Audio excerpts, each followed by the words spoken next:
The dusty afternoon sun slanted through the windows of the old armory, catching tiny motes of grit in the air. She sat quietly at the bench, sleeves rolled up, steady hands dismantling an M24 sniper rifle piece by piece. Around her, soldiers passed by with careless laughter, their eyes sliding past her as though she didn't belong. Then a sharp voice cut the chatter. "Where did you get that rifle?" The room froze. The words came from a colonel. His voice filled with disbelief, his boots echoed on the concrete floor as he stepped closer, eyes narrowing at the weapon in her hands.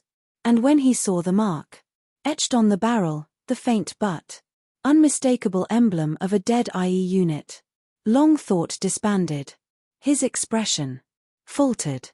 He stopped in his tracks, almost as if the ground itself held him still. "Before I tell you what happened next, tell me in the comments where you're watching from. I love knowing who's listening." The young woman didn't look up right away. She brushed her thumb across the cool steel, her mind flickering back to nights of silence, broken by gunfire, to the memory of her father's steady voice teaching her to breathe, aim, and believe in herself. That rifle wasn't just metal and glass. It was history, loss, and promise woven together. Whispers spread through the soldiers crowding near the doorway. Some smirked, others tilted their heads in quiet curiosity. Few dared to breathe too loudly. The colonel's eyes softened for just a fraction of a second, then hardened again. "You can't possibly know what that mark means," he said. But she did. She knew every line of it, because it had belonged to her father, a marksman who never came home from a mission that had left more questions than answers. And now his weapon was here in her care. Her chest tightened, but she forced her voice steady. "I know exactly what it means, sir." The colonel's jaw clenched for a heartbeat. He looked like a man torn between duty and memory.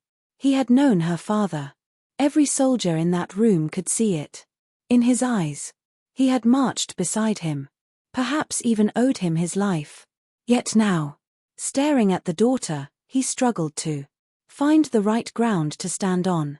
Silence pressed heavy. Dust floated in. Beams of light, caught between motion and stillness. A single cough in the crowd broke the moment, then faded. She thought she would never be recognized. She thought the rifle would remain only her secret link to the past. She was wrong. Finally, the colonel exhaled. He stepped forward, lowering his voice until only those closest could hear. "Your father carried that rifle on the day he saved us all. I never thought I'd see it again, and I never thought I'd see his spirit staring back at me through someone else's eyes." A ripple ran through the room. Soldiers who had doubted her, who had whispered about her place among them, now stood in uneasy silence. Some shifted, shame heavy on their faces. The colonel placed a hand on the bench, his fingers brushing the barrel with reverence, not authority. In that instant, the air shifted. Respect replaced scorn. Her heart pounded, but she met his gaze without fear. For the first time, she wasn't just the girl with the rifle. She was the keeper of a legacy that demanded to be remembered. Because courage is not just in the battles we fight. It's in carrying forward the stories that might otherwise fade. And in that dusty armory, surrounded by silence and awe, a simple truth glowed brighter than the sun. Outside, kindness, courage, and sacrifice never vanish. They wait, they endure, and they find their way back when the world needs them most. So, remember this: when respect is denied, when kindness is forgotten, when legacies are mocked, they have a way of returning with undeniable force. Because kindness doesn't vanish. It waits and it finds its way back.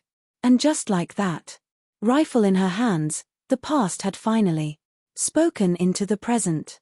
If this story moved you, share your thoughts in the comments. Subscribe to the channel and join us again for more powerful stories that remind us of who we are and what we carry forward.